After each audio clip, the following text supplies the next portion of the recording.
dhulbahante anaa metelaya horta waxaan idiin sheegaynaa dhulbahante nin dibad ka jiro oo hargeysa jooga oo danlihii ma metelo ma u metelo ilaa maanta kaa gebgeblaha ah ee dibadda laga soo diranaya dhulbahante anaa metelaya horta waxaan idiin sheegaynaa dhulbahante nin dibad ka jiro oo hargeysa jooga oo danlihii ma metelo ma u metelo waayo halkan waxa dhacday berdhexdaasa waxa loo soo diray ninkoo dooyo aan u bixinadoo la odhan jiray xarisan dulli markaasuu madax dhaqameedkii hore nin walba wuxuu hor dhigay mid waraaba taaga ninkii dalka loo soo diray inuu nabad ka qabto xabad buuda qoriga geliyey maanta horta waxaanu idin leenahay haddaad tihiin guddidii waxaan maqlay wasiirkii arrimaha gudaha iyo wasiirkii gaashaandhigga iyo maxaa la igu yidhi laba wasiir oo kale boosaha hadda dee ma walbaaba shaqeeya boose ma shaqeeyaan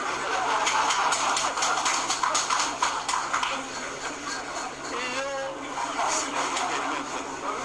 wasiirka arrimaha gudaha ayaa joogaa la yidhi iyo ku-xigeenkiisa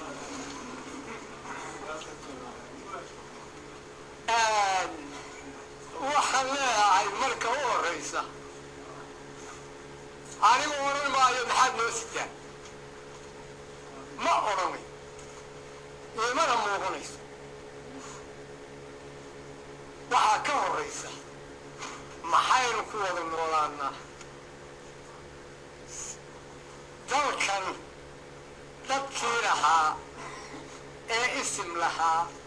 ee madax dhaqameed lahaa ee siyaasi lahaa ee codkan lahaa ee kaalinta buuxin jiray uu ka maqan yahay wuxuuna kaga maqan yahay xabaddii dalka ka dhacday iyo afduubka lagu haysto dalka ayuu kaga maqan yahay ilaa dadkaasi soo galo dalka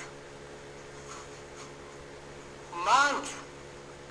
ilaa maalintaa taariikhda ahayd oo snm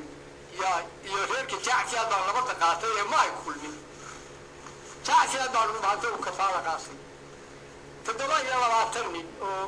laba garaad ka mid tahay baa ku weheliyey gobasha annagaa tii og iyo tii jawariba bixinay labadaanu u baahnayn bay ahayd laakiin maamul dawlo oo aanu ka wada hadalnay oo iska raacnay oo jaartan ku kala qorannay oo distoor ku samaysanay walaalayaal ma jiro nin sheegayaana ma jiro haddii gebgeblayaashu wax idiin sheegeenna waxba kama jiraan niman baa yidhaahaa annagaa le dalka qaarkood si ka fadhiyo waxba kuma laha wax alla waxay ka matelaan ma jiro waxaana fogeeyey oo irka geeyey oo cagaha dhulka ugu qaaday ma taqaaniin meel holhol la yidhaaho ceer ka caddaan baa laygu yidhi cagaha dhulka ka qaad raggii igu yidhina waxaa fadhiyaa ina maxamed cadde oo baarlamanka ka mida aan wasiir ahayn oo wasiir ku-xigee ahayn oo taliyo oday ahayn oo oday dhaqameed ahayn baa yidhin anaa le dalka oo maxaa kala jaaqaday muxuu leeyahay boqor wiil waana ilmaadee kuma ya marka uu nabad noo keeno oo colaysku laga dhaco oo uu dalkii wiilkii dalka noqdo oo aanu u ducayno oo garaadkii u duceeyo markaasuu dalka iyo dantaba wax ku yeelanay laakiin intuu dalka dibadda ka joogo waxba nooma aha waan idin leeyahay hal la helo waxay idinka dhalato xisbigow sidii aynu isugu dhowaan lahayn oo ama ders u ahaan lahayna waxay ku xidhan tahay culayska maanta na saaran iyo caburinta aniga axmed cabdi caburintayna laga qaado 5 iyo 9 baan joogaa 8 dowladoodna waa la dhaqmay waxa maanta la haysta ma aanu arag kumana nooli waxaan ku noolaanayna maaha waxaan yeelaynana maaha waxaad naga sugtaanna maaha nin kasta ha tuureeyo nin kasta hoos ha u hadlo nin kasta waxa waxay gobasha aanu dhigaynaa waxa weeye maalinta aan gobasha dhigaynaa maalinta dalka ay ku soo noqdaan dalkii lahaa ee aan idiin tiriyey ee dalka mas-uuliyiinta ka ahaa ee dibadda ka maqanay birahaa muuqda joogaa maantay soo gala midda labaad wixii degaale ciidankan waa wanaagsan ma wanaagsanay annagaa wanaagsan wanaagga annagaale mare iyo waxaa lagu amray waxay yaal hargagaha boqolsanaad ka soo gudubteen iyo ada caddeeye inta u dhaxaysa waad aragteen waa 18 kilomitr 280 nin oo mayda baa yaal meel maydiyaal leh oo xabad la isku qabsamayna isbeddelkeedu waxa weeye oo sinaansho lagu gaadhaa kii waxaa sameeyey ee waxaa watay inuu qadkaas doomo ciidankiisii kala baxo waa maqlaysaan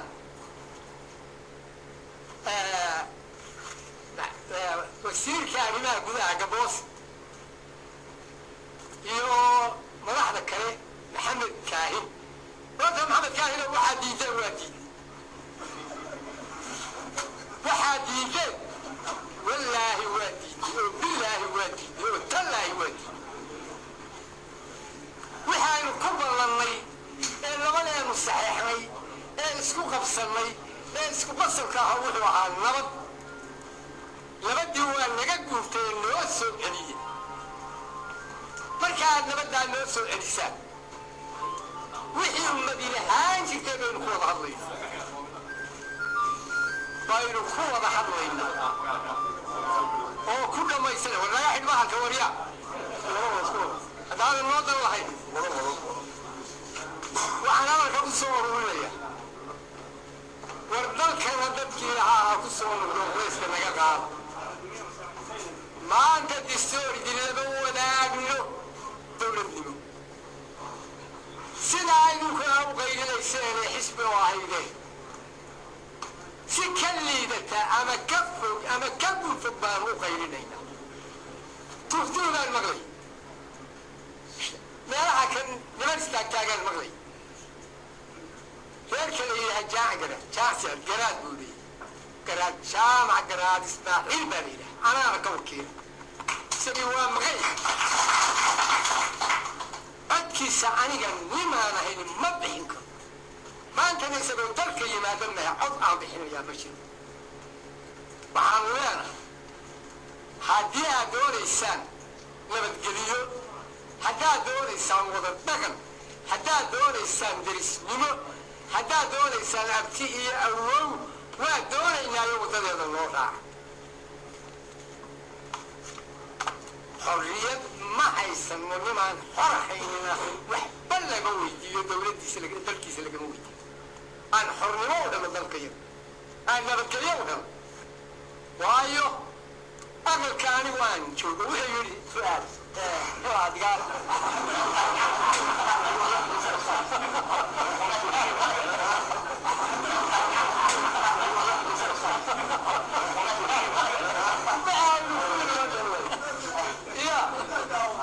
aniga axmed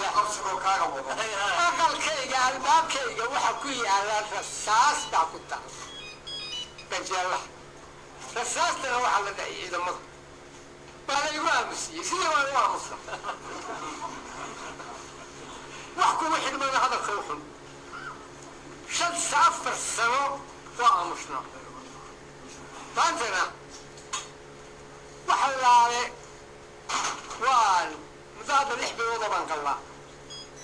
فدقوا ويقول أدق وانا إن راح ما انتنا انت عن صعورة يدلك كقابس الماء وروح يلو يسوقوا إيمان الله وحا قصة وقابلية وحا يلو يسوقوا إيمان الله iyo waxaynu ku dadoobi lahay iyo wixii aynu ku xisbi lahay idinka idinta waxaa jirta halkan dhinacan Somaliland iyo Puntland taal baa jirta oo dhibaato gumaysan oo ka dhaxaysa oo disoo helay oo dowladda hore iyo dhisteen iyo maamulka xaafad faro ama saddexdii madaxweyneba oo jaartama lagu samaystay waxba kama suuroobayaan lugaha haddaan afka ka socoweyno adimada ka socoweyno lugaha usaawnay ma diranayno dalkayaga iyo dantayada iyo ubadkayaga iyo dad kale noogu talin maayo tala aanaan wax ku lahayn dowladaanaan dhiso ku lahayn dowladaanaan jaartan ku lahayn dowladaanaan madax dhaqameed ku lahayn dowladaanaan isim ku lahayn dowladaanaan garbood ku lahayn dowlad nagu qabsatay afduub iyo xab